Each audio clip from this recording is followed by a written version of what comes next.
Hello, everyone. Welcome to this episode of the Manxiety Podcast. We're your hosts, Ashad and Matt. Before we get started, if you're enjoying this show, please subscribe so you can get notified of new episodes. If you want to share this with your friends, you can find us on all podcasting platforms, including Apple Podcasts and Spotify. What's up, everyone? Welcome back to another episode of the Manxiety Podcast. It's your boy, Matt, here with your other boy, my twin boy, my brother. I don't know where I'm going with this. Ashad. How's everybody doing today? Yeah, I feel like you did this last time, Matt. One, they can't respond. I hope you know that. I heard them all respond just now. Oh, yeah. And two, we have a whole intro, right, that goes through, welcome to the Manxiety Podcast, blah, blah, blah, blah, blah. The intro that we keep saying we're going to redo and we still haven't done.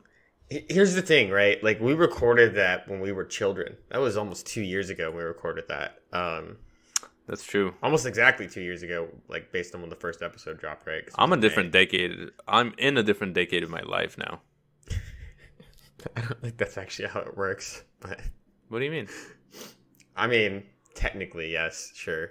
What do you happy mean, birthday. technically, that's how it is. But sorry, continue. Yeah, continue I guess. I don't know. Anyways, obviously it was more important than what I was saying. Well, clearly a new decade, same view, huh? Still a little sass to you. I don't know what the fuck I was. Oh yeah, we were gonna redo the intro, and like I just forget that we did that intro forever ago, right? Like, fuck, are we still even on? Whatever I said, Apple, Spotify, and Google Podcasts, right? Did we remove any platforms? Did we get deplatformed? Did we change it up? We're on even more now, actually. Oh well, shit. There we go. I need to see. That's why I need to re-record. It's always good to check in with your goals, kids. And it is. And we are. I think a good time to re-record. It's a good time to mention this is I think we mentioned that I will be having a child, so I'll be on paternity leave. So this will be one of our final episodes. Well, one of both Matt and I's final episodes together. I think this one and then maybe one more after this. And I'll be on leave. And then, Matt, maybe what we can do, this is totally new news to Matt, by the way, is call the first one that we did season 1. And then we come back with a whole new intro and we do a season 2 of the Manxiety Podcast.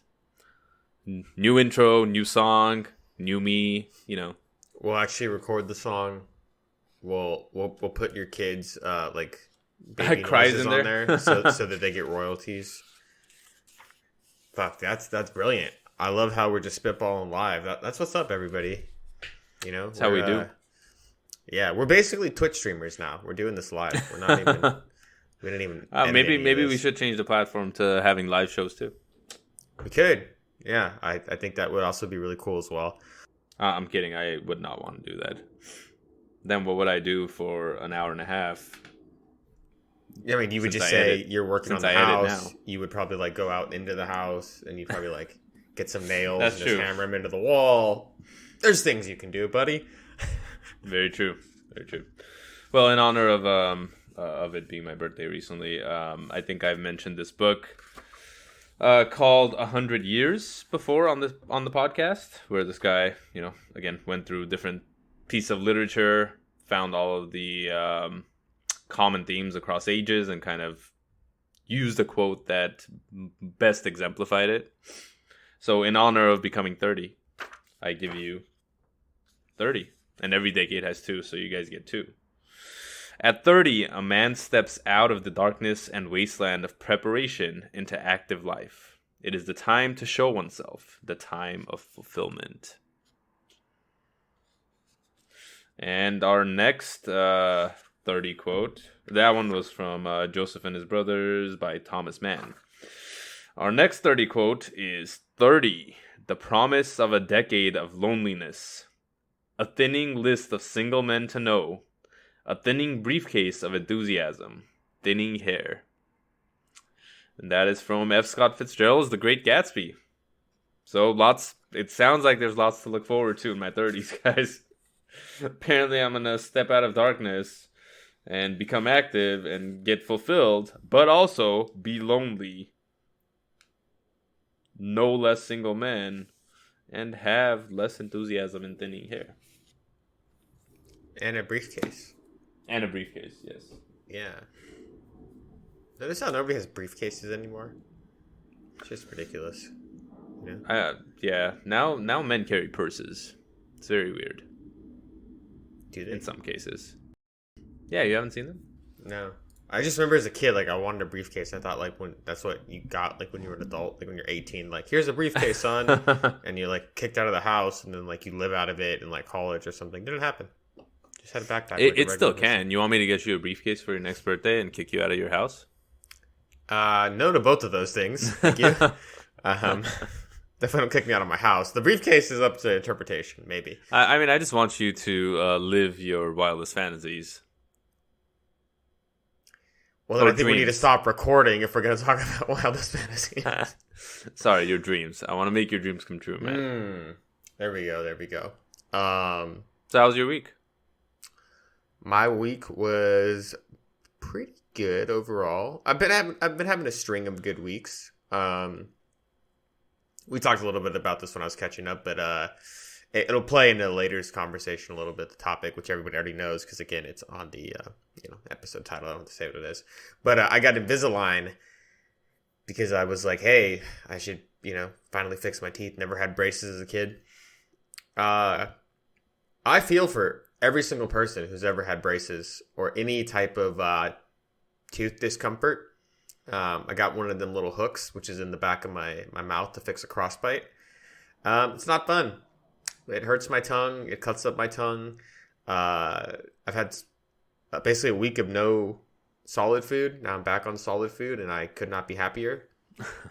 It really made me appreciate food overall, and kind of like what we've talked about in the past about like a stoic perspective of like, what if, you had to get rid of something, or if you lost something, right? And you can kind of come back to it really appreciating it. So for me, it's like, damn, I really appreciate being able to fucking chew. Yeah.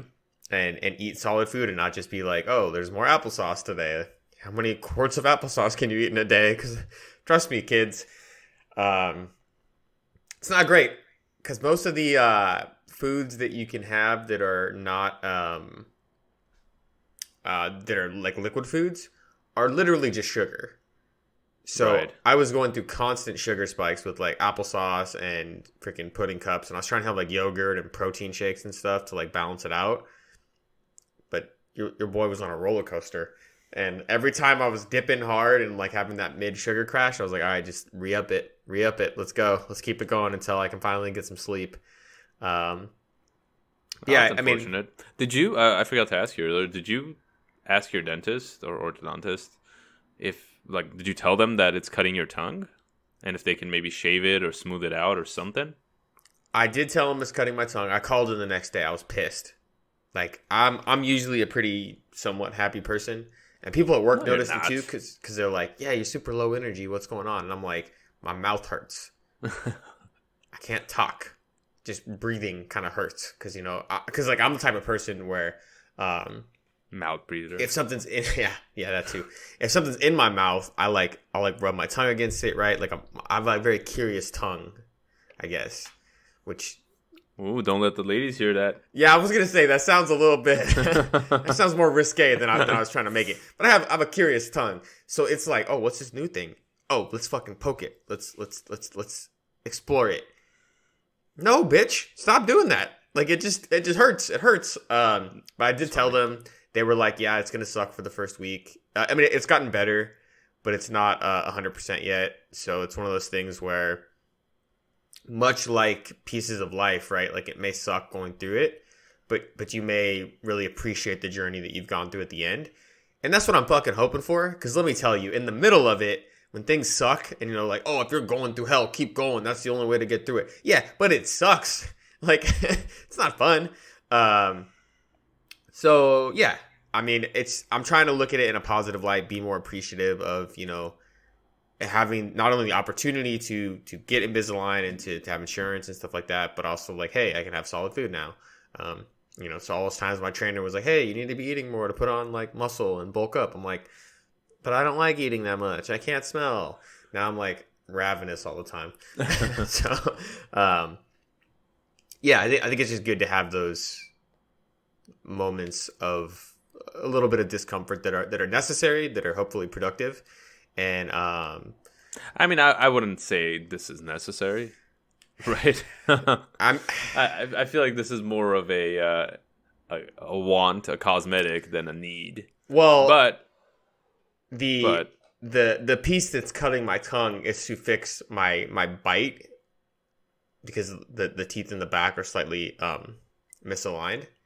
And that's like their concern as an orthodontist. They're like, you have to do this because it's to fix your bite. I'm like, can we just not do that and fix like just make my teeth straighter up top? Like that's all I care about. And they're like, no, we're here to fix your bite. Like we're professionals. And I'm like, I don't give a shit about that. Like I give a shit about kind of like you said, like the cosmetic side and not being in pain. you went to the wrong place, man. Down the corner in the alley. Go there. They'll fix your bite real quick. Well, I already got some pliers. I don't think I need them to pull it out. But if it gets that bad, I will give you a call. I'm just kidding. But yeah, well, I mean, it's cool that you're working on improving yourself. Good to hear. Sucks that you're in pain though. Although there is a positive to this, which is we finally found something that'll shut Matt up, which is getting Invisalign. Although you have been talking a pretty good amount. I wish I talked to you last week when you couldn't talk. But then we would have just sat in silence, so it probably wouldn't have been any fun. Yeah, like let me tell you, as somebody who Actually, no, I would have really enjoyed that because you don't like silence, huh? I don't mind silence, but the thing is, I feel like other people don't like it. And whenever somebody will say to me, "Oh, you're like talking a lot today," which is every day, by the way, if it ends in a Y, I'm talking too much. I'll be quiet, and I'll be quiet for like 20 minutes and just sit there in silence. Like I don't mind. I can just talk to think of things in my head, use my imagination. And people are always So you're like, still talking to yourself. yeah, but I don't respond, so I'm not I'm not in one of those buckets yet. But people will be like, well, what are we supposed to talk about? Like, we're supposed to sit in silence? Like, this is weird. Like, why aren't you saying things? And it's like, well, yeah, like if somebody else is filling that void and that silence, then you're just kind of used to it. But then when you have to do it and you have to think of things to say, then I think that's when people get in their heads of like, well, what should I say? What should I be talking about? Like, almost like you have to like lead the conversation now. Right. So whenever I've done that with people, they actually feel kind of uncomfortable. I've seen where I'm just like silent. I'll like literally put on a timer and be like, all right, like how long do you want me to be quiet for? 30 minutes? Okay. And then you're like, well, why aren't you talking? Like, what's wrong? What's wrong? What's wrong? It's like, you just think something's wrong because it's out of the norm. But I think that's what it is because it's out of the norm. I actually use silence as a tool all the time. Like constantly in meetings and stuff, I'll just, I'll let there be silence. Sometimes even uncomfortable silence. It's a very enlightening. People will usually talk up or maybe say something that they wouldn't have said otherwise or something they thought of. It gives people some time to gather their thoughts. Or just makes them feel awkward and then they feel like they need to talk and, takes the pressure away from you talking.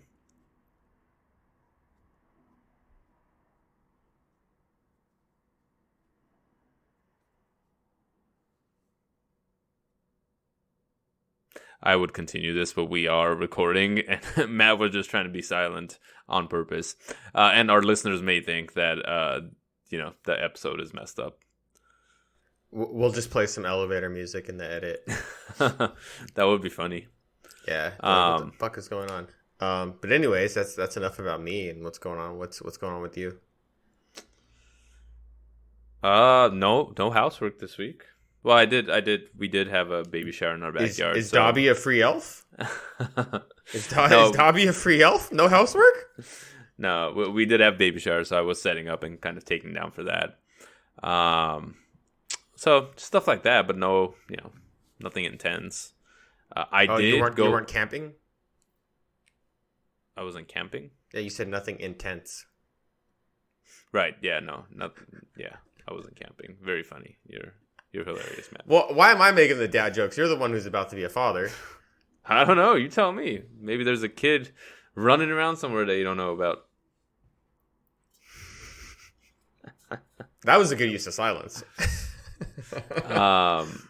And Anyway, but I did go on a little plane ride. And when I say little plane, a little four-seater Cessna, which was very cool. I was taller than the plane, which is pretty wild to think about. Like, I couldn't walk under the wing without ducking. Like, that's how small this plane is. And the inside is like the interior of a convertible car. So, pretty squished in there, but it was a lot of fun. I thought I would be more anxious going into it, because low plane, you don't know what can happen. I've never been in a low plane. You're gonna be flying, very low altitudes, just like all this stuff. But pretty, I kept my mind clear. Didn't let what we'll talk a little bit more about today, my inner voice, get too loud. And yeah, I mean, I kind of, we always talk about live in the moment. I kind of just like stayed in the moment with everything. I tried not to like dwell on what can happen or what if or anything like that. It was completely fine. It was actually very cool. I really enjoyed it. I want to go again, and even maybe someday charter a flight using one of those to somewhere, San Diego or I don't know, Big Bear or something, somewhere cool. But yeah, that was a really cool experience. But when I first got there, my steering wheel, like as I entered the parking lot, my steering wheel got hard, and for a second I was like, man, am I really this anxious where like my muscles are like stiffening up, right? Like I don't feel that anxious. I was like, this is so weird, but it was getting heavier and heavier. I'm like, what the hell is going on? So I went and parked, or like I drove a little bit more to go and park, and I was like, no, something's not right. Like my muscles are fine. Like I feel good. Something's wrong with the car. So I parked, and I find out that I got a flat as soon as I entered the parking lot. A utility blade got stuck in my tire, and the whole thing just went down within seconds. Yeah. Damn. So I parked it. I'm like, we'll take care of this later. Parked it, went on plane ride, came back, and then put my spare in and drove off. Jeez, so that's like you must have been really zen because you were like you went through something that's like very annoying, right? That could have kind of been a big deal, even though you have a spare, and then you still were able to fly, have fun, be present, and then just come back and deal with it after. Jeez. Yeah, I was actually kind of like thinking on that after. I was like, man, if I was either in like, like a bad state of mind or something, or if I was someone that like, believes in omens and all this stuff, I would have gone like, oh, it's such a bad omen. I probably shouldn't go out on, an airplane after getting a flat tire. But no, I was just very much like, no, whatever. It's a flat. It happens. Drove over a utility knife, like, yeah. And then the pilot that was flying us was a kid younger than I was. Oh shit. Yeah, it was like a 25-year-old kid maybe. He was cool though. This guy was just like, he was flying, right? Like whatever, he took off and stuff. And he was just like chilling there, like, kind of like what you would do like if you're cruising down PCH in your convertible or something. It's like, 2 fingers on the steering wheel, kind of moving it a little bit. I was like, man, this guy's living the life. Just, out here up in the air. We cruised by on the beach too. Mm-hmm. I was like, this is a different way of cruising down PCH. Well, dude, think about it. In the air, there's very little traffic, especially at that altitude. So, it's not like you're in the middle of traffic cruising. He's just like, we're chilling. It's probably done it 100 times, Yeah, he does it multiple times a day. It's a very common route that he takes. But yeah, it was really cool. It's a cool experience. Except when we were coming back. Because those things, because you're in a smaller plane, you feel turbulence more. So as we were like going over the mountains to come back, it was pretty bumpy. I was still fine. Again, just kind of being in the moment, but it was more bumpy than like you would expect in a regular plane or something. That's like the worst too. Like as you're coming back, you hit turbulence. I feel like driving out, whatever, like something happened. As you're coming back, you're like, oh shit, like it's worked this far. Now we're gonna have an issue. No, and I knew it wasn't going to be an issue. I mean, turbulence is kind of expected. But I was very very prompted to put on Steve Aoki's song Turbulence as it was happening. That's what I was thinking of right now. I thought it would be hilarious, but I didn't do that. Yeah. It was cool though. We had like the whole gear on, little headsets and stuff, so we can hear each other while you were flying out. I don't know, very, very cool experience. I would definitely recommend it to anyone that hasn't been. But again, be in the right state of mind because you don't want to freak out as you're going up in this small plane. Yeah, or while you're in the plane, you just start screaming and swinging wildly at the pilot. Yeah, definitely don't want to do that. Yeah. Yeah. But anyway, so that was my week. So inner voice, Matt. What's your inner voice telling you? Right now it's kind of quiet. I don't know. That's good. I told to shut up earlier. Stop talking. No, like I was saying though, like the whole experience, right? It was kind of like quieting my inner voice. Mm-hmm. I mean, I feel like a lot of times anxiety is that inner voice, right? Telling you, what if this happens? Hey, like, what if you go up and, the pilot doesn't know how to fly? Or what if a bigger plane comes by? Or, I don't know, what if something goes wrong and, you crash? Or whatever, all these what ifs. So it is important to learn how to control your inner voice and kind of learn when you should listen to it and when you shouldn't, and make sure it doesn't get too loud. Because, your voice is the one that matters. That's the one that you need to really care about and focus on. Your inner voice, it's helpful sometimes for sure, but you can't ever let it get louder than your voice, because that's when you start running into issues. 100%. And for me, the inner voice side of it, one of the reasons I want to bring it up is we get coaching at work through this like coaching platform that we basically get there for free, so we get to like pick a coach and talk to them and chat every week. And it's been really cool because it's something that it's not like therapy where like I said that to him. I was like, yeah, I've been like, he's like, you ever had a coach? I was like, I have a personal trainer and I've been in therapy. Like, he's like, well, it's kind of different because therapy is kind of like the past, right? Making sense of it, what you're going to do. And coaching is more about like action plans and moving forward and, holding you accountable each week. So like, great. Like, what should I be doing? Right. And one of the things I came up with was kind of talking about the inner voice and conquering that, like when you get that nagging feeling, like the imposter syndrome of, hey, you're not good enough. Why didn't you do this? You didn't prepare for this. You're a bad person. All those things that we've kind of like probably heard ourselves say to ourselves throughout life. And in working with my coach, we one of the ways that he frames it, I don't know if it's like a coaching technique. I know we talked a bit about coaching, but like going through it now is very interesting. Is like he calls the inner voice like your gremlin. And he's like, it's like a little gremlin that's like running around in the background telling you things that aren't necessarily true. Like it's just causing havoc.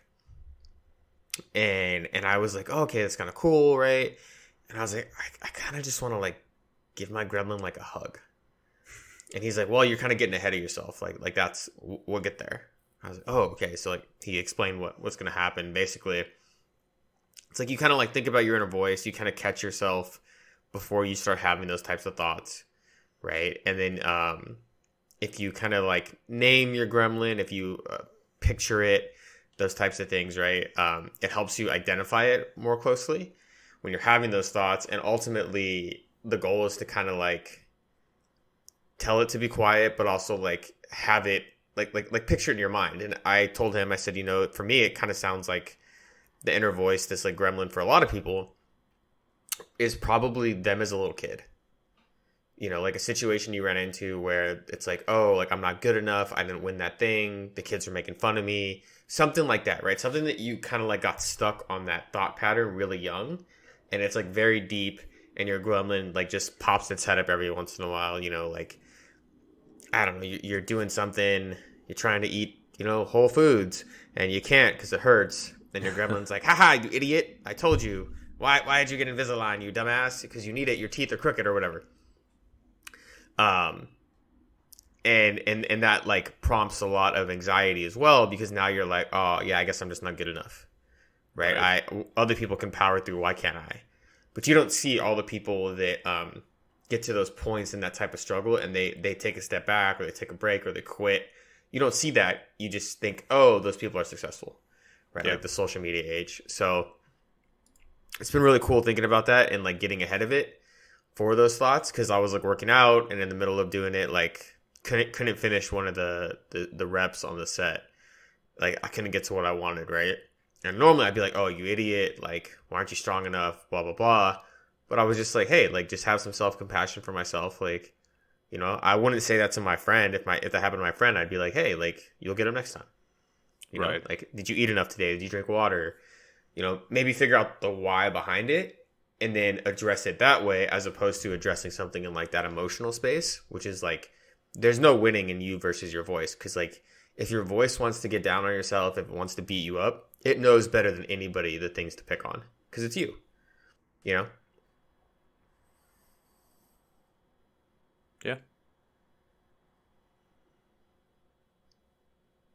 I thought you were just trying to be silent again.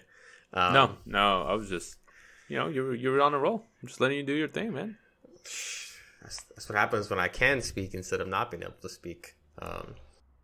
But no, I mean, like any thoughts on that, or any situations you ran into that kind of like inner voice where you've either let it run rampant? I know we talked a little bit about the plane ride where you were just in the moment and didn't have that come up, but anything like where you saw that it did come up versus when it didn't come up, is it just all mindset for you? Anything else? No, for sure. I mean, it's, I feel like most of anxiety is just that inner voice coming up, right? Like, it's not, why else do you feel anxious other than your inner voice telling you that, you're not doing well, you're not going to feel well, this isn't, this might happen, that might happen. Like, I mean, I'm happy that I'm kind of in a place now where that inner voice is more under control, right? But it reminds me a lot of we brought it up during our meditation episode, the monkey brain, right? And how like your brain, it's kind of like a monkey. It's kind of like all over the place, jumping here, jumping there, jumping everywhere. And kind of your inner voice is kind of like that too, right? It's like, well, what if this happens? What if that happens? And then goes to like all these scenarios, and it's just jumping around to extremes, right? In most cases, or bringing up stuff from the past that, may not be true anymore. Maybe a different situation. It's not similar. And just the whole thing of meditation, right, is to like calm your monkey brain down and to focus it. And I feel like similarly with your inner voice, it's about calming it down, right? And same thing, focusing it on what's important, and quieting it down a little bit. So, if I'm trying to think of an example recently that my inner voice would have come up. Like when I was working on the house, I think I mentioned before, like I was working with the grinder that one time, right? Like grinder, I dropped the grinder and I was like, I don't want to deal with the grinder for a while.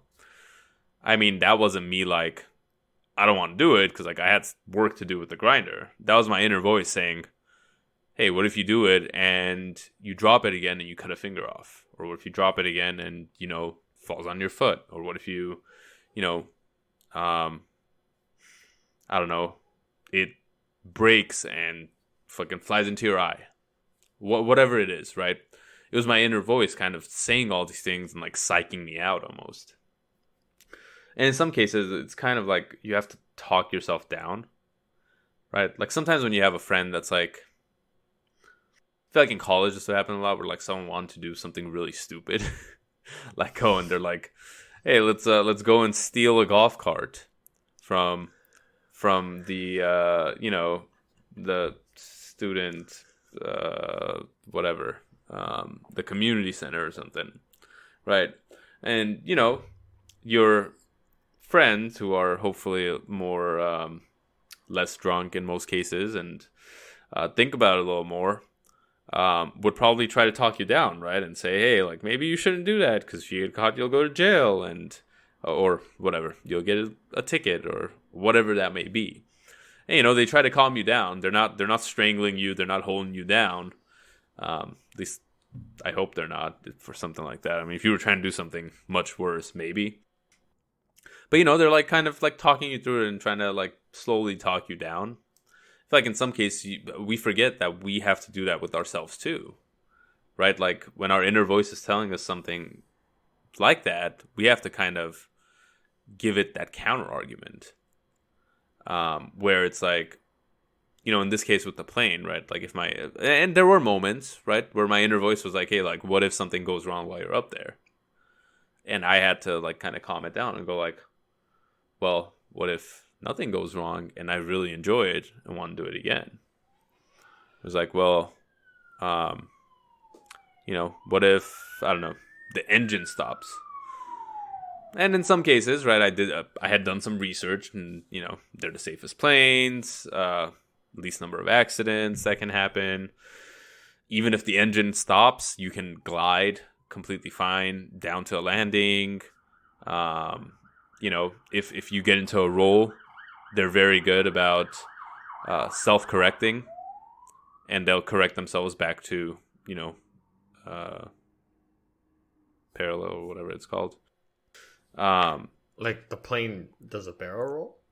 Well, like, yeah, like if the plane rolls for some reason, like it's built in a way so that it'll come back and be back to normal by itself. Like you don't even have to take that much action. Shit, that's cool. Yeah. So like all of these cool little things, right? And like where's I've done that the research technology for kayaks? Well, kayaks are long this way. That's why they don't flip that way. Whereas planes are long this way. I mean, kayaks still flip. Not forwards. Oh, you're talking about going forward. No. In a plane, the plane's wings are horizontal, right? That's why you don't flip horizontally. But I'm pretty sure if you're in a plane and you start flipping vertically, like it's not going to self-correct. That you're in a tumble. You need to figure something out. Yeah, I was thinking horizontally was how you're flipping. Yeah. Well, in the kayak, obviously you're going to flip horizontally because you're longer the other way. Right. But you'll never flip vertically. Right. Yeah. Anyway, it doesn't matter. But yeah, going back to the inner voice, again, you just have to, in my case, right, I did some research so that I had all the information to give to my inner voice and tell it, hey, you can calm down. It's fine. It's safe. We'll be okay. Yeah. Oh, go ahead. No, I was gonna say, and it is interesting, right? Kind of like being pregnant, and, like expecting a kid, because like now you get this like whole other perspective of it too, where it's like you're not even just thinking like, hey, like what if something happens to me? You're thinking like, what if something happens to my wife? What if something happens to my like unborn child? Right? Like not to them, but like something happens to me. Like what are the consequences of that for them? So there is a little bit more to think about when you get to that stage that I'm now experiencing. But even then, I mean, I think it's all about calculated risk, right? Like if you take calculated risks and you know what your risk tolerance is, and you stay within your tolerance, like I think it's fine. Something like this, again, kind of, I researched all the facts, I knew the safety of it and all that, so it is obviously a risk, but it was a calculated risk that I thought was a very low risk. Whereas doing something dumb like, I don't know, jumping out of a plane, that I might not do. At least not anymore. I wanted to when I was younger. Back then, my inner voice was like, yeah, go do it. It'll be a lot of fun. It was before my inner voice learned what fear was. Interesting. Yeah, I've thought about going skydiving. Because I don't want to be too successful when I go skydiving. Like, you're risking a lot. So now I'm just like, hey, am I in a good enough place where I'm kind of just like middle tier of my success level? I'm not like running my own company right now. Like, hey, fuck it. What's the worst that can happen? That's hilarious. But it does actually bring up kind of something I learned recently, which is called like the three C's. So catch it, check it, change it. And it's all about like thought prevention. And I was talking to somebody about inner voices and they brought this up. And it's like, first you catch it, right? So like you kind of notice a change in your mood. If you're becoming upset, you kind of like asking yourself, why am I thinking this right now? Right? Just like get ahead of it. So like, why am I anxious right now? Right? We're going to fly a plane. Okay. Why am I thinking about that? Well, I'm literally going to fly a plane, right? Or be in the passenger for a plane, whatever. Then you check it. So you're kind of like, what's the evidence for the thought, against the thought? Is it completely true? You know? So like, hey, I'm worried because, you know, like you said, like, what if the engine dies? If the engine cuts out? Well, then we can glide. Right? It's not like if the engine cuts out, you just explode in midair like it's a cartoon, right? Like there's safety measures and stuff, right? You just nosedive. Yeah, exactly, right? It's like there's things in place for it. And then the last one being change it, kind of like if it's not true or like, you know, if you can't check it, it's like, well, what is a more truthful or more helpful thought right now? So you could say, you know, well, I did the research and I read that, you know, we can glide, right? Or maybe you go as far as packing your own parachute. I don't know. Like you're just like, fuck everybody else. I'm ready if anything happens. But if you kind of do the catch it, check it, change it, and I'm trying to implement this more as well because I recently learned about it. I think it's really helpful because you're kind of stopping yourself, especially in the example when I was talking about earlier, like, you know, getting down on myself because like I couldn't complete like the rep range I wanted. Right. Well, that thought is like, you're a piece of shit. You suck, you're weak, you're a failure, right? So you're like, okay, well, why am I thinking those things? Well, because I didn't do the workout fully, right? Well, what's the evidence that like I'm a piece of shit? There's probably more that I want to get into, you know, maybe, who knows? But First person account. First person what? Oh, the evidence is a first person account that you're a piece of shit. I know, right? No, but you know, it's like, oh, I do a lot of good things, whatever, right? Evidence for, I'm sure there's some evidence against. There's a stack of it, right? But you always want to focus on like the negatives. That's just how we are as humans. And then from there, it's like, well, I'm weak. I'm a bad person, whatever. And you kind of do the same thing, right? Like those things aren't really true, right? I feel that in the moment because I couldn't do something, but why couldn't I do it? Right. And then like, what's a more truthful or helpful thought? You know, would just kind of be like, well, you know, yeah, maybe I didn't complete this rep range that I wanted, but I've worked out the past, you know, 3 months almost every day. So it's like, obviously I've gotten stronger, but at a certain point you're going to get to a level where you peak in certain things. And you need to add more calories. You need to like change the rep ranges. You need to do something to change it up, right? Like strength and most things in life are not just completely linear, right? You can't go, I'm going to lift 5 pounds and every week I'm going to add 5 pounds. And then in a year, I'm going to lift a house. Right. It doesn't necessarily work that way. Right. You're going to have peaks and troughs and valleys and ups and downs and all that stuff. So kind of like using those steps can also help you with the anxiety side as well. Right. Like if you're feeling anxious, catch it, you know, like, why are you feeling that? Check it, which might be hard to do because again, if you're super anxious, you might say like, there's a lot of reasons why I'm a piece of shit. There's a lot of reasons why I'm weak, why I'm this, why I'm that. Right. But is it completely true? Hopefully not. And then, you know, try your best to change it. And that's something that I think a lot of us need to work on. You know, you don't realize that we all kind of have that inner voice. I have it. Ashad has it. Mine's very loud. My outside voice, my regular voice is very loud. My inside voice is also loud. I have to be louder than him. You know, I have to like compete. Is that why you're always so loud and talking so much? You're trying to drown out his voice? 100%. Because if I'm talking, I'm not thinking. And if I'm thinking, ooh, I don't like that guy. You know, that's hilarious. That guy's mean. But yeah, I think that like it's one tool, you know, that you can definitely do. Meditation being another one that's really good to kind of like build in that calmness. And a lot of meditation practice when I was using Headspace, that they will do kind of a similar process where you like label what you're feeling. Like, is it a thought? Is it a feeling? Why am I feeling that? Why am I getting angry in this moment? Right? And it's really just having that awareness. Yeah, it all comes down to identifying, right? Like, once you can identify how you're feeling or what you're feeling or why, like it makes it easier to deal with it and to manage it, or to, calm down the voice. But if you don't know why, then it's kind of just there nagging at you, right? Like, it's a good example. Like if you have a dog, okay, and the dog just keeps coming and whining at you, right? If you don't know why they're whining, you're just going to think like they're annoying. You're just going to continue getting annoyed with them. And you're just going to continue getting more and more fed up. But if you take a moment and you're like, hey, have I fed my dog today? Or hey, has the dog gone out? Or hey, is the dog maybe in pain? And you kind of like go through these steps. Chances are you'll figure out why this dog is nagging at you and whining, and do something so that they don't anymore, right? If they're hungry, you feed them. They'll probably go and eat. They won't whine anymore. If they need to go out, they go out. They won't whine anymore. If they're in pain, figure out why they're in pain. Maybe they have a thorn stuck in their paw. You take it out, they don't whine anymore. So it's kind of like that, where funny enough, your inner voice is kind of, it speaks a different language sometimes, or a language that you don't understand or comprehend. And it's not that you can't comprehend it. It's just a lot of times we kind of ignore it, or like don't pay enough attention to it to try and figure out what it's actually trying to say. It just annoys us, and it causes us anxiety and all these other mental health issues.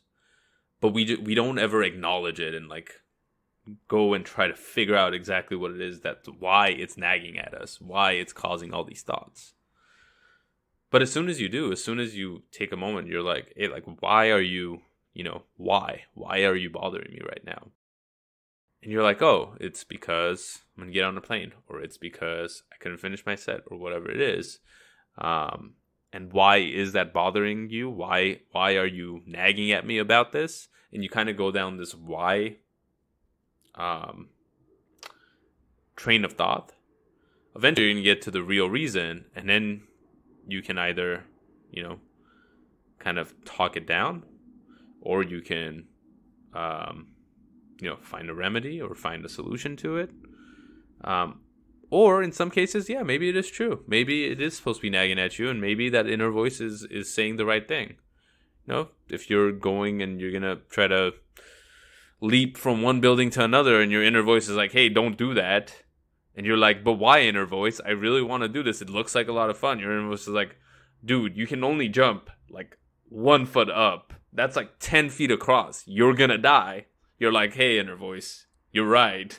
Probably shouldn't be doing this. And then you walk down. But so in some cases, it is good to listen, but you won't know until you actually listen to it and get to the core of what it's saying, right? Because in that case, your inner voice isn't saying all those words, right? It's not saying, hey, you can only jump 1 foot and that's 10 feet across. Your inner voice is saying, don't jump, don't do it. You're going to fall. You're going to die. You're going to get hurt. Whatever, right? But it's until you sit down and like really listen to it and comprehend why it's saying that you understand that, like, hey, you're right, I am going to get hurt, but you didn't have to annoy me so much about it. You could have explained, all of this other stuff. 100%. And I think it ties into what you said earlier about having like the monkey brain, where like you're not speaking the same language sometimes. Yeah. And sometimes you just feel emotions, right? You feel fear, you feel loneliness, you feel angry, sad, whatever, and you can't really put like a label on it. You can't really place it. But a lot of them, we've talked about in other episodes, kind of defaults to anger, right? When you're just like, I'm upset over something, but I don't know why. And you need to like sit with your thoughts and think about it. And then you might get angry at other people or yourself, and then it just kind of fuels that fire more, right? So it's like if you see yourself getting angry a lot, start analyzing, well, why? Yep. What's going on? Like, if you're lashing out at people, same thing. And sometimes it takes somebody else to see that as well. Like, all my friends, relationships, everybody knows that that I will get very hangry if I've not been fed. I'm like the nice gremlin, like the Mogwai or whatever in the movie before 10 p.m. or whatever I need to be fed. And like I'll just be more short with people, right? Like, yeah, okay. whatever, my tone will change. I don't realize it. And then other people would, be like, "Hey, you hungry?" No.